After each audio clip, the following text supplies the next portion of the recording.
ہم روزہ رکھیں گے ہمارے اوپر امانت ہے، ہم والدین کی عزت کریں گے ہمارے اوپر امانت ہے۔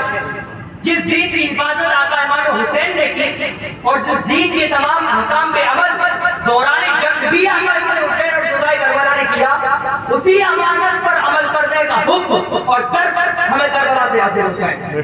سبحان اللہ۔ اگر ہم اس امانت کو بھول جائیں گے تو یقیناً شہید اعظم کا پیغام ہم نے نہیں سمجھا، یا پھر سمجھا لیکن پیٹ پیچھے پھینک دیا۔ ہم آقا امام حسین اور دیگر شہدائے کربلا سے نام کی بھی محبت کرتے ہیں اور کام کی بھی محبت کرتے ہیں۔ ایسا نہیں ہے کہ امانت کو سمجھ رہے ہیں، ہم دیکھ رہے ہیں کہ امانت کی حفاظت ہوئی، اس کے باوجود بھی ہم امانت کو چھوڑتے جا رہے ہیں۔ پیارے دوستو، امانت میں خیانت اس دور میں بہت عام ہو چکی ہے۔ ہمارے پاس کوئی اپنا مال رکھ جائے تو ہم اس کی بھی حفاظت نہیں کر پا رہے، بلکہ اس کے مال پر ہماری نیت خراب ہو جا رہی ہے۔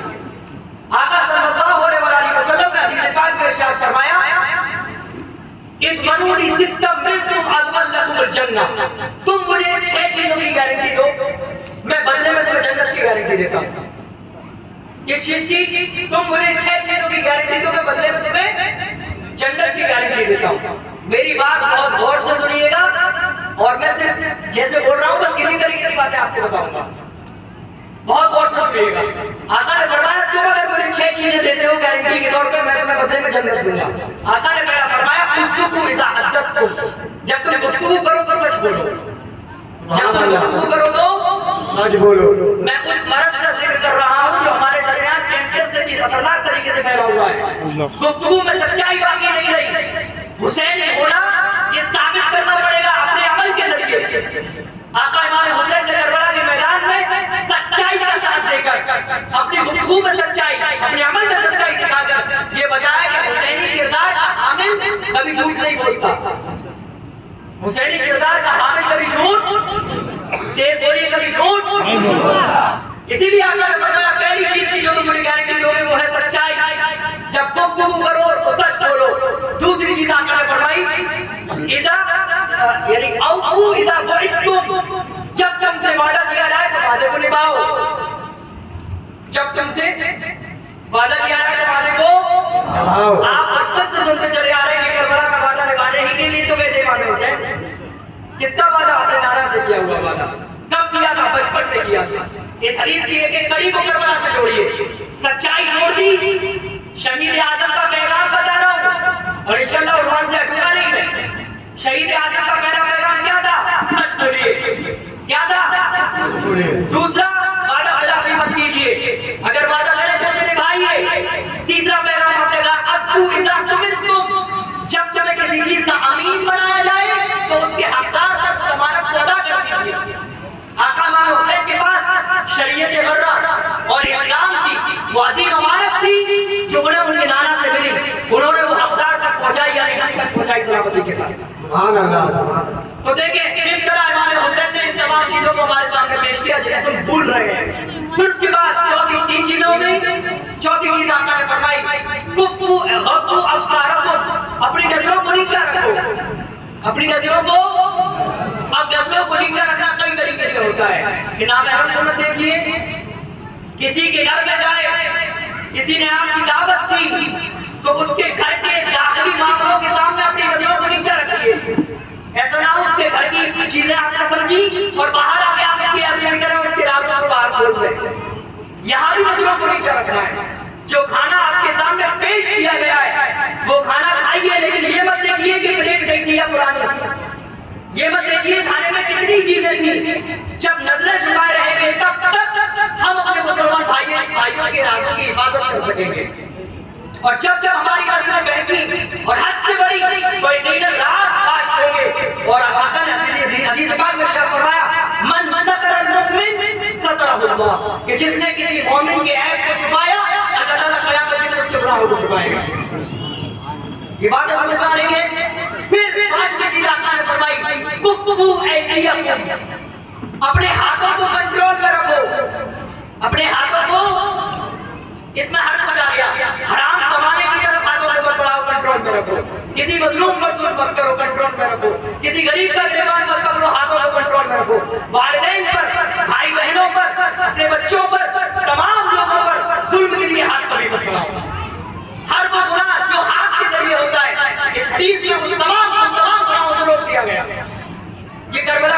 پیغام اور چھٹا اور آخری پیغام اس حدیث کی روح سے وہ یہ ہے، آقا نے فرمایا وَاحْفَظُوا فُرُوجَكُمْ، اپنی پارسائی کی اور اپنے کیریکٹر کی حفاظت کیجئے۔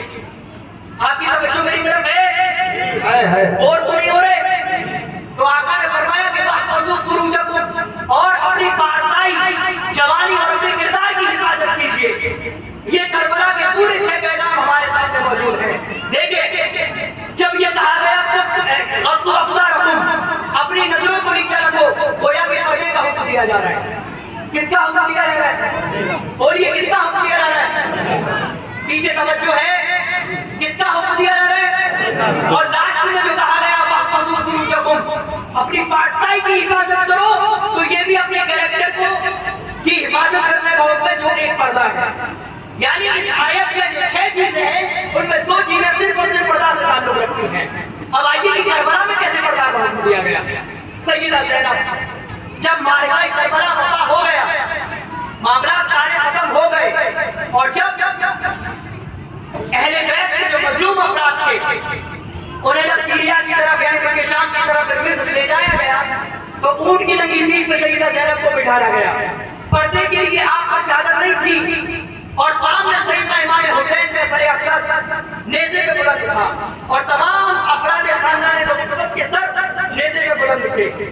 جب راستے میں لوگ جب پہ سیدنا امام حسین کا سر دیکھ رہے ہیں جو کہ سیدہ زینب کے اونٹ کے یعنی سواری کے آگے ہے، تو سیدہ زینب کا وہاں پر اہل بیت نبوت کا ایک چاہنے والا موجود تھا، یعنی میں بات کر رہا ہوں نبی شاہ یعنی سفر کی راستے کی۔ تو جب اس نے آگے پوچھا کہ سیدہ آپ بتائیے میں آپ کے لیے کیا کر سکتا ہوں، مجھ پہ یہ منظر دیکھا نہیں جانا۔ تو سیدہ نے کیا کہا کہ ایسا کرو کہ جو میرے بھائی کا جو سر ہے نا جو آگے نیزے میں جا رہا بلند ہو کے، اسے تو میرے پاس سے ہٹا کے پیچھے لے جاؤ، میرے پاس سے ہٹا کے پیچھے لے جاؤ، اور یہ مجھے نظر نہیں آنا چاہیے، یہ مجھے نظر، اور یہ مجھے نظر۔ لیکن عقل یہ کہتی ہے کہ وہ ایسا عالم تھا کہ بھائی کا جنازہ اور پھر سر مبارک سامنے، بہن کو تو چاہیے تھا کہ سر مقدس کے لیے یہ کہتی کہ اسے لا کے مجھے دے دو تاکہ میں اسے چکا دوں۔ محبت کا تقاضا تو یہی ہے نا، لیکن شریعت سب پہ غالب ہے، چاہے محبت ہو چاہے نفرت ہو، جہاں شریعت آ گئی وہاں محبت اور نفرت کے فیصلے نہیں چلتے۔ سیدہ زینب یہ ہمیں پیغام دے رہے ہیں۔ اب بزرگوں نے فرمایا کہ سیدہ زینب نے آقا امام حسین کے سر کو دور لے جانے کا حکم اس لیے دیا کہ راستے میں جب یہ سر مقدس گزر رہے تھے اور جب لوگ نامحرم تمام مرد عورتیں اور تمام لوگ اس طرح اجب اجب کے سر دیکھتے تھے تو سیدہ زینب کے چہرے مبارک پہ بھی نظر پڑتی تھی، تو سیدہ زینب نے سر کو دور کیا تاکہ ان کے چہرے مبارک پہ کسی کی نظر نہ پڑے، اس لیے کہا کہ اس سر کو دور لے جاؤ۔ اسی لیے کہا جاتا ہے کہ کربلا نے 2 درس بہت بڑے دیے ہیں، ایک قربانی کا درس اپنے دین کے تحفظ کے لیے، اور ایک پردے کا درس، یعنی خواتین نے پردے کا درس دیا اور شہداء نے قربانی کا درس دیا۔ آپ ایک بات بتائیے کہ کربلا میں اتنے شہداء کی شہادت ہوئی، کسی نے تقریباً سب کے بارے میں موجود ہے، سب نے پانی مانگا، سب نے کیا مانگا؟ پانی مانگا۔ کوئی پانی لینے گیا، کسی نے طلب کیا، یزیدیوں سے نہیں، اگرچہ اپنے خاندان کے لوگوں سے مانگا ہو، لیکن پانی مانگا۔ کوئی ایک روایت اگر کسی کے دل میں دماغ میں ہو تو مجھے بتائے کیا آقا امام حسین نے پانی مانگا تھا کربلا میں؟ آخری ٹائم تک، شہادت تک، کیا امام حسین نے یہ کہا کہ مجھے پانی دے دو، پانی پینا ہے؟ سب نے پانی مانگا، لیکن آقا امام حسین نے پانی آگے در کون سا جام خرید لیا تھا انہوں نے جس سے پیاس محسوس نہ ہوتی؟ ایسا کون سا راز تھا کہ جس سے انہیں پیاس کربلا کے میدان میں محسوس نہیں ہوئی، اور یزیدی چاہتے ہوئے بھی ان سے پانی کی جو ہے طلب نہیں کروا پائے، اور سیدنا امام حسین نے پورے میدان کربلا میں پانی مانگا۔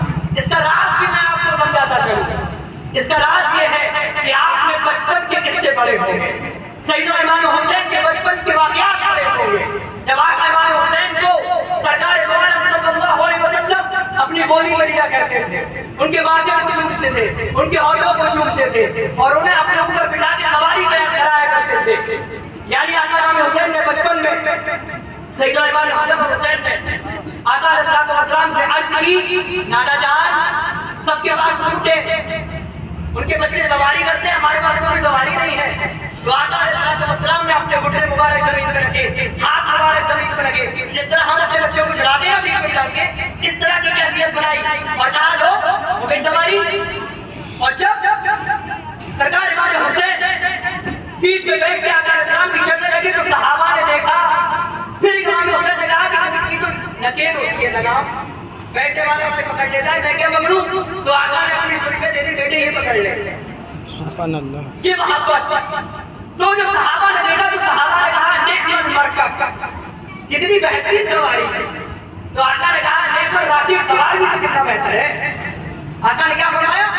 نعم الراکب, سوار بھی تو کتنا بہتر ہے. اور آپ نے بچپن کے واقعات میں یہ سنا ہوگا کہ آقا علیہ السلام امام حسین کے منہ مبارک میں اپنے یعنی امام حسین کے منہ میں اپنی زبان مبارک ڈال کے انہیں چشایا کرتے تھے, انہیں پلایا کرتے تھے. یہ تیاری تھی کربلا کی کہ میرے بیٹے کربلا میں جب پانی بند ہوگا تو آج میں تمہیں اپنی زبان سے ایسا جام دلا دے رہا ہوں کہ مجھے کربلا میں پیاس محسوس نہیں ہوگی.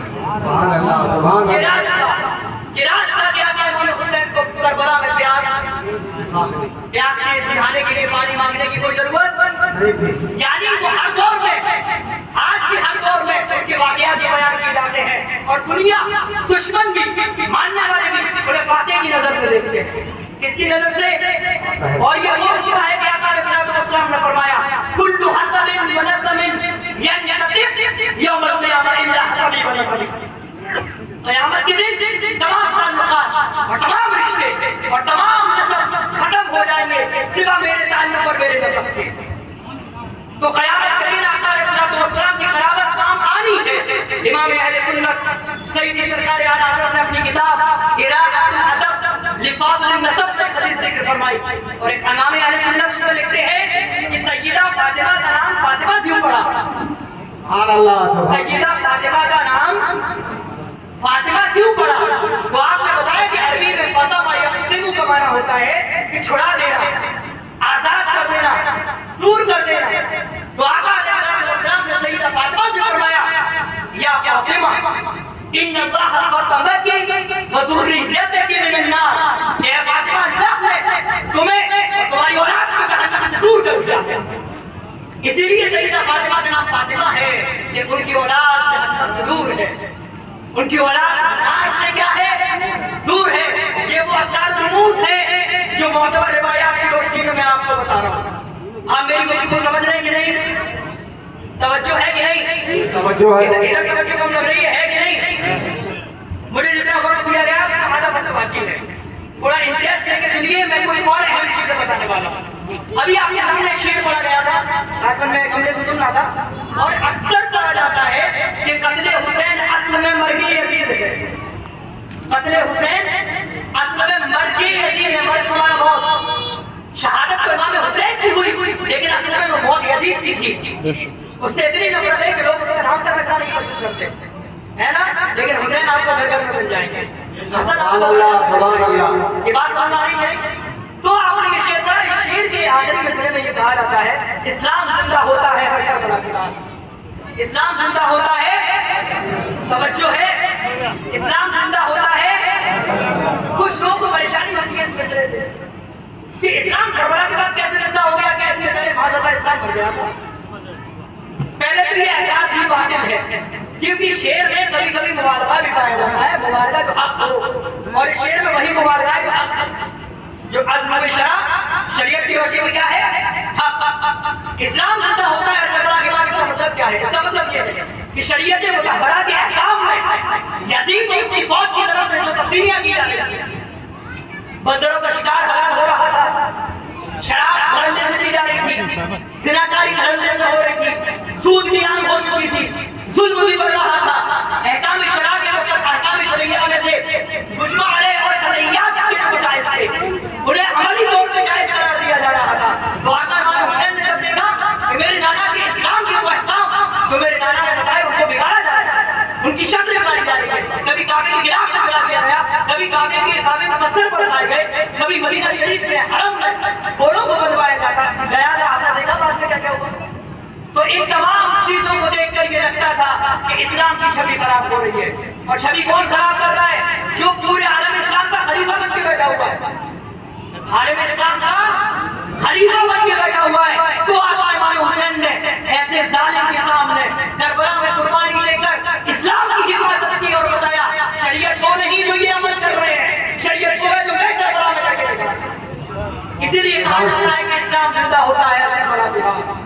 اسلام زندہ ہوتا ہے ہر کربلا کے بعد. اس کا مطلب آپ کو سمجھ میں آ گیا ہوگا. ایک اور چیز میں آپ کو بتا دوں کہ آقا امام حسین نے معرکہ کربلا میں ہمیں نمازوں کا حکم دیا, ہمیں احکام شریعت کے مکمل طور پہ پابند رہنے کا حکم دیا, اور ایک چیز کا حکم دیا جو آپ کو میں سمجھانا چاہ رہا ہوں, اور جو میری تقریر کی اہم کڑی ہے, میری تقریر کی یہی اہم کڑی ہے جو میں آپ کو بتانا چاہ رہا ہوں. سرکار امام حسین نے کربلا میں توحید کا درس دیا. کس کا بولیے کس کا؟ توحید کا مطلب پروردگار عالم اکیلا معبود ہے, اللہ اکیلا معبود حق ہے, اس کے سوا کوئی عبادت کے لائق نہیں ہے, اس کے سوا کوئی بھی عبادت کے لائق نہیں ہے. ہم انبیاء کرام علیہ السلام سے محبت کرتے ہیں لیکن ان کی عبادت, ہم صحابہ سے محبت کرتے ہیں لیکن ان کی عبادت, ہم اہل بیت سے محبت کرتے ہیں لیکن ان کی عبادت, ہم اولیاء کرام سے محبت کرتے ہیں لیکن ان کی عبادت. یہی فرق ہے ہم میں اور ان میں جو بزرگوں کے نام پر غلو کرتے ہیں. ہم غلو نہیں کرتے, ہم کہتے ہیں اہل بیت کی شفاعت ہمیں حاصل ہوگی, صحابہ کرام کی شفاعت ہمیں حاصل ہوگی, اور رسول اللہ علیہ السلام کی شفاعت صغریٰ اور کبریٰ سب کچھ ہمیں عطا ہوگا. لیکن ان تمام فضائل کے باوجود بھی کسی بھی انسان کو ہم عبادت کے طور پر تعظیم نہیں کرتے, عبادت کے طور پر اس کی تعظیم نہیں کرتے. اسلام زندہ ہوتا ہے ہر کربلا کے بعد کا مطلب ہے کہ لا حقہ کی بنائے لا الہ الا حسین. یہ بھی شعر آپ سن رہے ہوں گے, وہ یہ کہا جاتا ہے کہ امام حسین سردار نداد دست در دست یزید, کہ امام حسین نے اپنا سر دے دیا لیکن یزید کے ہاتھ میں اپنا ہاتھ, لیکن یزید کے ہاتھ میں اپنا ہاتھ, اور پھر آگے میں کہا جا رہا ہے کہ حقہ کی بنائے لا الہ الا حسین, یہاں تک کہ امام حسین لا الہ کی بنیاد ہے. یہی سمجھانا چاہ رہا ہوں لا الہ کی بنیاد کیسے. امام حسین نے میدان کربلا میں پروردگار عالم کی عبادت کر کے ثابت کیا کہ توحید کا تحفظ ضروری ہے. توحید کا تحفظ, پروردگار عالم نے ہمیں پیدا کیا, اس نے ہمیں دولت سے نوازا, اس نے ہمیں والدین کی دولت دی, اس نے ہمیں صحابہ اولیاء کی دولت دی, تو عبادت بھی ہم صرف اسی کی کریں گے. عبادت بھی ہم کس کی کریں گے؟ بول نہیں رہے آپ, کس کی کریں گے؟ اللہ کی عبادت کریں گے. توحید کا درس سمجھنا ضروری ہے. پروردگار عالم کے وجود کو ثابت کرنے کے لیے کسی اور عقلی دلیل کی ضرورت نہیں ہے, بلکہ صرف اتنا کافی ہے کہ کوئی بھی کریشن یا کوئی بھی پروڈکٹ بغیر پروڈیوسر کے پایا ہی نہیں جاتا. میں آپ کو ایک یہ گھڑی دوں اور میں کہوں یہ گھڑی بغیر بنانے والے کی بن گئی, آپ قبول کریں گے کیا؟ میں آپ سے کہوں دنیا میں کوئی ایسی چیز مجھے بتائیے جو بغیر کریٹر کی کریٹ ہو گئی, بغیر پروڈیوسر کے پروڈکٹ بن گیا. کوئی مثال ہے آپ کے پاس؟ نہیں ہے کوئی مثال. پھر اتنا بڑا آسمان, اتنی بڑی زمین, چاند ستارے, پہاڑ, درخت, یہ تمام چیزیں بغیر بنانے والے کے بغیر کیسے بن سکتی؟ سیدنا عمر فاروق رضی اللہ تعالی عنہ نے ایک عمر دراز خاتون سے پوچھا, ان کے پاس گئے اور وہ چکی میں آٹا پیس رہی تھی, اور ان سے پوچھا مطلب ایک جنگل میں رہتی تھی, آبادی سے کوئی تعلق نہیں تھا. حضرت عمر نے پوچھا, اے دادی یہ بتائیے کیا آپ کسی خالق کو مانتی ہیں؟ کیا آپ کا ایمان ہے کہ کوئی اس دنیا کو کوئی پیدا کرنے والا ہے؟ میری طرف توجہ ہے کہ نہیں؟ کیا آپ کسی خالق پہ ایمان رکھتی ہیں؟ کیا آپ کا یہ ایمان ہے کہ اس دنیا کو کوئی پیدا کرنے والا ہے؟ تو اس بڑھیا نے جواب دیا, کیوں نہیں, میں تو مانتی ہوں کہ مجھے کسی نے پیدا کیا ہے. تو سیدنا عمر فاروق نے کہا دلیل کیا ہے؟ سیدنا عمر فاروق نے کیا کہا؟ بولیے اللہ کے وجود کی, بولیے اللہ کے وجود کی. تو عمر دراز خاتون نے جو جواب دیا وہ ہمارے لیے آپ کے لیے درس ہے. عمر دراز خاتون نے کہا کہ القاعدۃ تدل علی البعیر, جب اونٹ کی میگنیاں راستے میں پڑی ہوتی ہیں تو اس سے اس بات کی خبر ملتی ہے کہ یہاں سے اونٹ گزرا ہے. میگنیاں دیکھ کر اونٹ کے وجود کا پتہ لگتا ہے. والآثار تدل علی المسیر, اور جب کسی گزرنے والے کے راستے میں پیر کے نشان بنے ہوتے ہیں تو اس کے پیر کے نشان گزرنے والے کے وجود پر دلیل ہوتے ہیں کہ یہاں سے کوئی گزرا ہے. تو پھر وہ عورت کہتی ہے جب ایسا ہو سکتا ہے تو والسماء ذات ابراج والارض ذات فجاج والبحار ذات امواج کیف يدل على العليم الخبير. وہ عورت کہتی ہے جب یہ چھوٹی چھوٹی چیزیں ہمیں کاز افیکٹ تک پہنچا رہا ہے تو